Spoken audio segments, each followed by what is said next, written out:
Namaste student. Yesterday you have learned how to find out the SCF of the given number. Yesterday I give one homework to solve the example 1, 2 and 4 in practice set 12.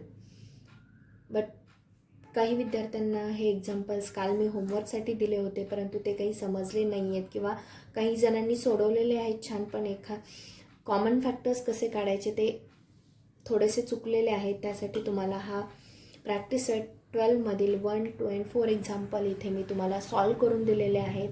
ते पुन्हा एकदा वहीमध्ये solve करून घ्यायचे आहेत. Okay, but today we are going to learn how to solve the practice set 12 in question 1. Find the SCF. Find the SCF. Example number 5 and 6. Okay, look at this carefully student. Find the SCF 18, 32 and 48. Okay,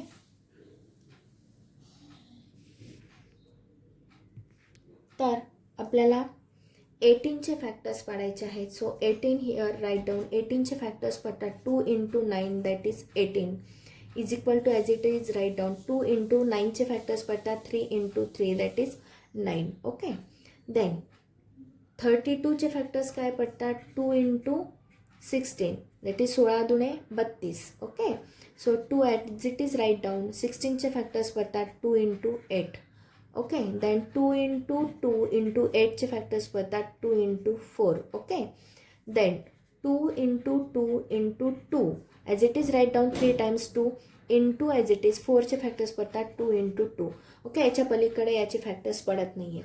then 48चे factors पडतात 48 is equal to लास्टला 8 आहे म्हणल्यावर 2ने of course त्याला भाग जातो, म्हणजे 2 into 2 that is 2 2s are 4 2 4s are 8 म्हणजे 24 दुने 48. ओके, म्हणजेच 2 as it is right down into आहे असंच लिहिणार 24 म्हणजेच 4 into 6 6 चौक 4 सख्ख 24. ओके, सो 4 गुणुले 6 पडले फॅक्टर्स.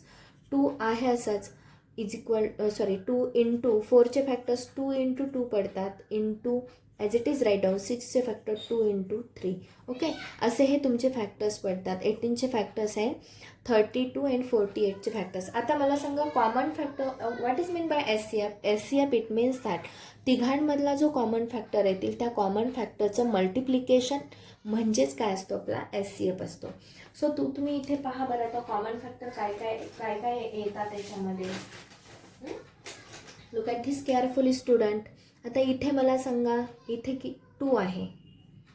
ओके, इथे 2 आहे, इथे 2 आहे, इथे 2 आहे.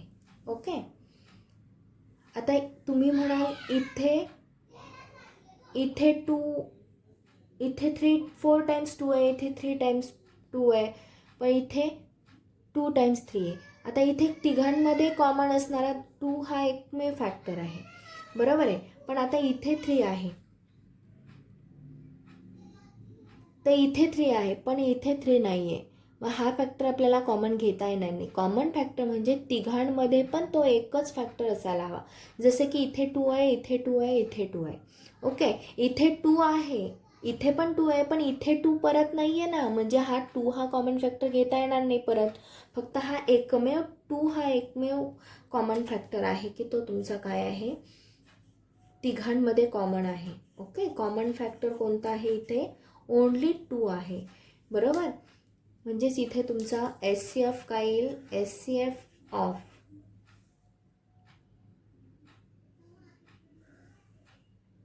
18, 32 and 48 is equal to only 2 येईल. Okay, how to find out the SCF student. तुम्हाला SCF कसा फाइंड आउट करायचा कळाला. ओके, देन नेक्स्ट एक्झाम्पल आहे 105 अँड 154. तर 105चे फॅक्टर्स कसे पडतात 5 लास्टला 5ने आपण डिवाइड करू याला 5 2s are 10 आणि 5 1s are 5. Okay, 5 into 3 into 7 that is 21. 5 into 21चे फॅक्टर्स कसे पडतात 3 into 7 म्हणजे 7 त्रिक 21 आणि 5 हे आहे असेच 5 गुणुले आहे असंच येणार. 21चे फॅक्टर्स आपण काय पडलेले 21चे फॅक्टर 3 into 7.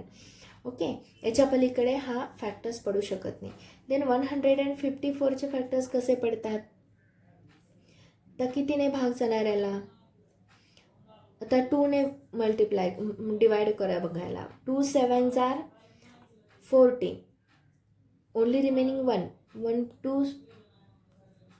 2 7 जार 14, 77 दुने 154. ओके, याला आपण 2ने भाग घाल्यानंतर 77 येते, 77. ओके, आता मला सांगा 2 × 77 हा नंबर पाहिल्यानंतर तुम्हाला माहिती आहे 7ने याला 11 7 77, म्हणजे 7 × 11 या दोघांचे फॅक्टर्स असे पडतात. Okay, 11 is a prime number, 7 is also prime number, या दोन्ही प्राईम नंबर आहेत, याचे फॅक्टर्स पडू शकत नाहीत. ओके, आता मला सांगा याच्यामध्ये कॉमन फॅक्टर कोणता आहे रे. इथे कॉमन फॅक्टर 7 आहे आणि इथे 7 आहे, बरोबर आहे. इथे 5 आहे, इथे 5 नाही आहे, इथे 3 आहे, इथे 3 नाही आहे, बरोबर आहे. इथे 7 आणि इथे 7 दोघांमध्ये एकच कॉमन फॅक्टर आहे. ओके, म्हणून आपण इथे लिहू शकतो कॉमन फॅक्टर ओनली वन किती आहे, 7 आहे. Okay, therefore HCF of 105 and 154 is equal to 7. म्हणजे याचा HCF किती आलेला आहे, 7 आलेला आहे, बरोबर आहे. This is the example number 5 and this is the example number 6. But today we are going to learn 7 example. Okay, 7 example आहे. 7 नंबर example 42, 45 and 48. Look at this carefully student. 42चे फॅक्टर्स तो कसे पडणार आहेत, 7 6 are 42, but is equal to as it is right down 7 × 6चे factors पडतात 2 3 are 6. Okay, then 45चे factors काय पडतात, 45चे फॅक्टर्स काय पडतात, 5 9 आर 45, 5 9 45, बरोबर, is equal to 5 as it is right down into as it is 9चे फॅक्टर्स पडतात 3 × 3 that is 9. Okay, and then last 48चे फॅक्टर्स काय पडतात, 2 × 24, 24 दुने 48. ओके, 2 × 6 6 चौक 24. ओके, असे फॅक्टर 24चे पडतात, 6 चौक 24. 2 as it is right down 2 × 6चे factor 2 × 3 that is 6 into 4चे factor 2 × 2. Okay, हे असे फॅक्टर्स पडले. 6चे फॅक्टर्स 2 × 3 पडले, 4चे फॅक्टर्स 2 × 2 पडले आणि 2 आहे असंच लिहिला. ओके, यात तिघांमध्ये तुम्हाला आता कॉमन फॅक्टर पाहायचे आहेत. ओके, आता इथे तुम्हाला 3 दिसतोय, इथे 3 दिसतोय, इथे 3 दिसतोय.